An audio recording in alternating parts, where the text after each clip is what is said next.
Hey, what's up guys? Today we're gonna do a belt to chain conversion on my Buell Lightning. Well, why are you gonna do that, Brandon?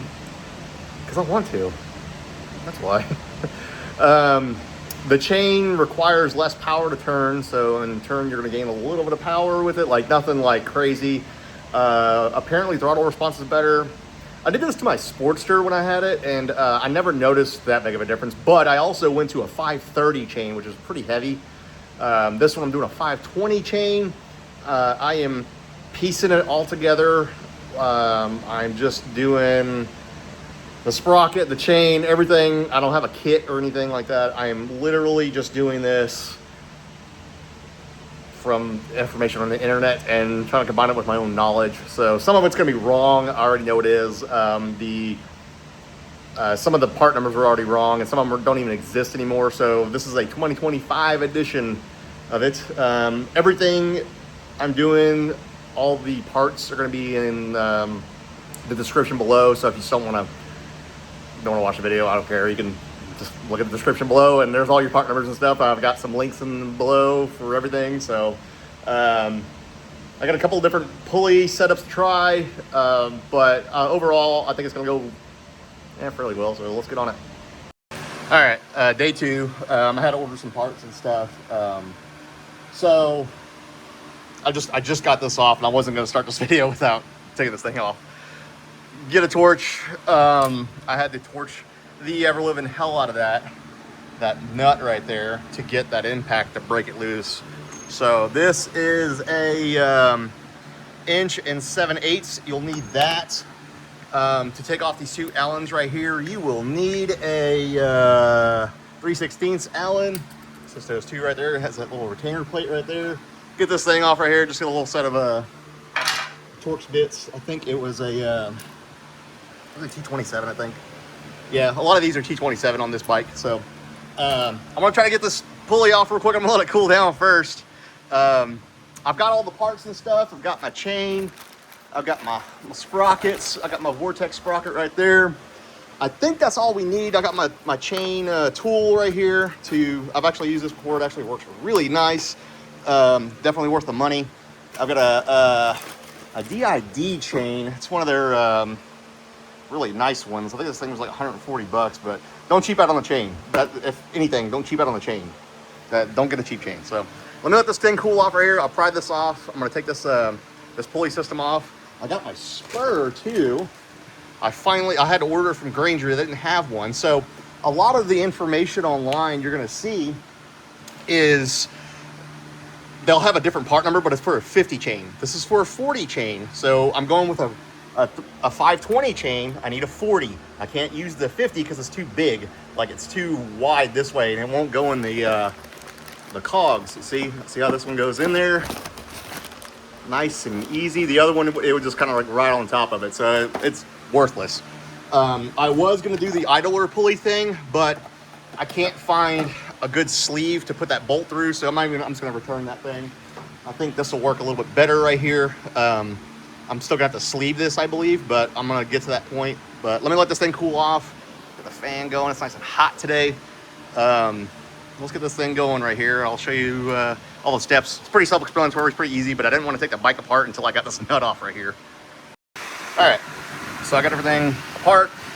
Got this thing on there. It's just hand tight on there. Reverse threads. So turn it this way when you're loosening it. So if you're trying to take it apart and you're like, why the hell does it not work? Okay. Yeah, so I'll give you guys the part numbers and stuff for everything. Here's the chain sprocket that I'm using for the transmission right here. The 4465 Vulcan. It is going to be a 19 tooth in the back. I am using a Vortex 827A 48, so that'd be a 48 tooth in the back. You can get these in different colors and stuff, by the way. I think you can get them in steel too, but most of mine are aluminum, so it should be okay. I don't care about chain maintenance. I mean, that doesn't bother me. I like messing with stuff like this, so just keep an eye on it. Now, the spur doesn't fit on there good. I'm gonna have to space it, and I'm gonna have to shim it somehow, and then either get something. I don't know. I'm gonna have to make this something work though. So it was like this with the idler pulley too. So I'm gonna have to mess with this. I don't think I can just let it go like this. It wouldn't bother me none. But anyway, the whole thing behind this is when I put it up here like this, I'm gonna slot this right here so I can move this up. So that's exactly what I'm gonna do. So I think if I just go down with it, I don't know, I'll look online and see what I can find, but if I mess it up, I mess it up, not a big deal. But everything I'm doing right here is reversible. I'm gonna keep everything. I'm gonna keep the belt. I didn't cut the belt or anything like that. You'll need to take this little piece off right here. It's your belt guard.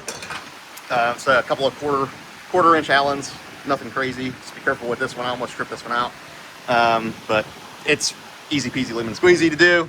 I don't know what the pound-feet of torque is on this thing. I'm gonna have to mess with that. But again, I'm just gonna do everything mock up first. I'm still gonna put the chain on and everything on here. But the big thing is gonna be this tensioner right here. I'm gonna have to see what I can do with this. So let me see what I can do. All right, got the rear sprocket on, went pretty well. For the rear axle, I use the spark plug socket. So I put it in there in reverse, get a long ass extension. Fits pretty good. It's a little loose. I don't really recommend doing that, but hey, I forgot to order the axle tube. And don't forget your pinch bolt on the bottom right here. It is a 3/8, I believe. Yeah, 3/8 Allen. So undo your pinch bolt at the beginning, so you're not fighting this shit. Put some new brake pads on it too. Those are kind of a bastard to get on. I still haven't tightened this up yet, but again, lefty loosey, or lefty righty, or lefty tighty, righty loosey. So I don't have the, I don't think this plate will work. Yeah, I don't think this plate will work at all. I'm gonna have to order one, but I think it'll be fine, honestly. I mean, I might try it once I like torque it down and then see if like a couple of holes line up, but I don't think it'll work. I think I need to order a new one. But you definitely need to order a different nut. Again, I'm gonna link all this all these parts down in the description below. This nut is way different than this one. This one has a sort of a lip on it. You can see there's like half of it's not threaded right there, so it presses against it and it goes over the little the splines there. Just take your time, it'll go on. Now I've got the spur. I'm gonna tighten all this up together. I've got a couple of washers in here. So I got two right here, I got one right here, and then you see a brass bushing. I went to a place called Atwood's here in Oklahoma and have a bushing that fits perfect in there and there's no slop on there. So I wanna say it's a 3/8. I didn't grab the damn bags because I ripped them open. But that's the only thing you're gonna have to do really to this is kind of make it even like that. And we're gonna have to figure out how to slot this thing now with the tools that I have. So, because that's just probably not gonna work like that. I mean, there's no tension. So it's just gonna stretch. So we'll figure it out. Going slowly but surely, but it's a little update right there. But next time you see it, it's gonna have the chain halfway on it, and I'm gonna probably have this slotted. I'm gonna see what I can do with that. All right. Forget the slotting. I think I can get away with it like this. So I've got one on there, and essentially there's only going to be one on there anyway, but I'm going to Loctite this. So I flipped it upside down, and I think it's going to work. And I have quite a bit of play in here. I can, you know, I think this is going to work. I'm going to do it like this. So hang tight. And I think this is going to work. So I gave this a nugget chugger right here. I'm gonna have to find that plate. Like I said, I don't think that one's gonna work right here. So I'm gonna have to mess with something or order something or just undo this and just put a bunch of Loctite on it and just hope and pray it don't come off. Something, I'll figure out this. I'm not too concerned with that right now. So I keep an eye on my bike. I've got a little bit of play right there, but man, I think I can just get away with just doing this. I don't see an issue with it. It ain't going anywhere. Kind of hits that, but hey, you know, I ain't worried about that stuff too much. So I'm gonna put my little guard back on right here and put her on the ground and see what she do. All right, I moved it right here. Got a little bit more tension on it, but it is rubbing this, and I don't mind taking this off. This is fine. It was just for the belt anyway, so I'm gonna take that off, and I'm pretty sure my cover, it'll fit too, like that. So I'm gonna give this a shot. Worst case scenario, I thought about making something to make it block, like right here, so it doesn't actually come down anymore. But I don't think I'm gonna have an issue. We'll find out. I really don't. I mean, it's tight on there, so I'm gonna give it a shot like this. I'm gonna go around the block and see if it does anything. I'm gonna take this off first. It's just gonna ruin it. So I'm gonna get it on the ground and take that off, and let's see what she do. All right, first initial test drive. Nothing broke, but this ain't gonna work. So this is why I'm not an engineer. I'm gonna try to slot it. I'm gonna see what I can do with it. The slot will work. I know it will, but yeah, I'm gonna have to slot it or something. So let me figure something out. All right, I slotted it out. Just took a drill bit, like a 3/8 drill bit, and just literally drilled the pilot hole right there, and just drilled it all the way through and just kind of just hacked it up. So looks like it's gonna work though. Let's go around the block, see what she do. All right, yeah, I think this is gonna work. Oh yeah. So I just, instead of going around the block, I literally just put it up on my stand here, threw it in gear, went through first and second gear, and it's tight as all get out. So I'm gonna retorque these, check that over right there, and just go around the block. All right, so I finally have a final revision of this thing. I've messed with this thing for probably a good 6 hours. Not lying. I've messed with this thing. I've tried different cogs. I've tried the metal one. I tried a bigger one, all this other stuff. I finally found one that just works. Look at that. Okay, so I'll get you the part number here. It is a Gates Dayco, let's see, Dayco 89018.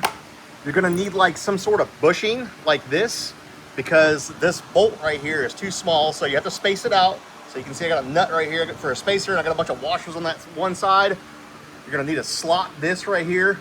There's zero noise, barely any noise, like a little chainy noise. It's nice and tight after the ride. Perfect. This cog right here, it chewed the shit out of it. I think it's just an idler. It's not meant to be a tensioner. So yeah, didn't work. This one was noisy as hell.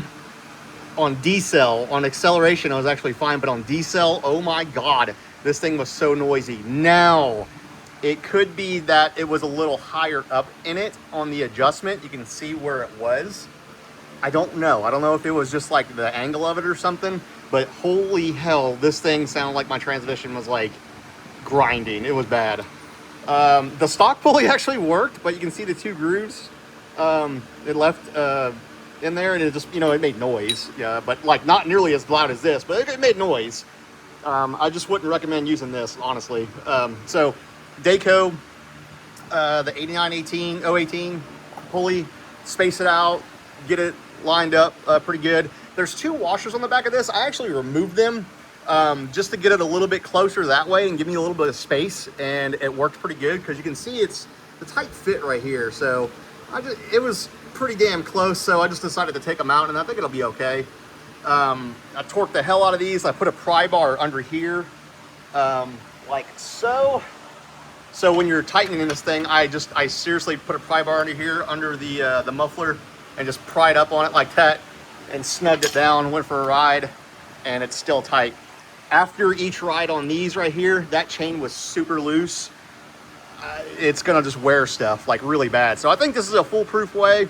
I had to trim down my my piece right here. I think this will still work. I haven't even tested it. Yep, it'll still work. So good deal. I just had to cut that off right there. This piece I took off. Get it real quick. Oh, there's bolts. On decel, it was rubbing up against the inside right here. Now that was with the old pulley setup. I might give it a try, but it's not a big deal if it's off. It's a chain. So anyway, I hope you learned something from this. I sure as hell did. The internet was completely wrong about a lot of things. Again, your mileage may vary. I don't know. I'm just telling you what I did with mine. Don't skip out on cheap chain, that's one. And then the sprockets. You can get whatever sprockets you want, but just don't cheap out on them. The gear ratios are infinite now. You can just change them up and down and do whatever the hell you want to do instead of just relying on a belt. I personally don't care about maintenance. I like doing maintenance on bikes. It gives me an excuse to get out of the damn house. I race this thing. I drag race it, so I think a chain's gonna be a little smarter for me launching it. There should be a 2 to 4% gain in power because of drivetrain loss with the belt versus that. And I can tell you right now, them belt pulleys are heavy as hell. And then there's absolutely no flex on it. Like I said, I took it around the block and it's like instant power. It's got a little bit steeper gear, so they're a little shorter. I probably lost a good 5 to 8 miles an hour on my top end, which I don't care. It goes 140 with the belt set up, so I might do 130. I don't care. It's a naked bike. It's whatever. Anyway, like, subscribe, do all that YouTuber stuff. Comment down below. Catch you guys on the next one.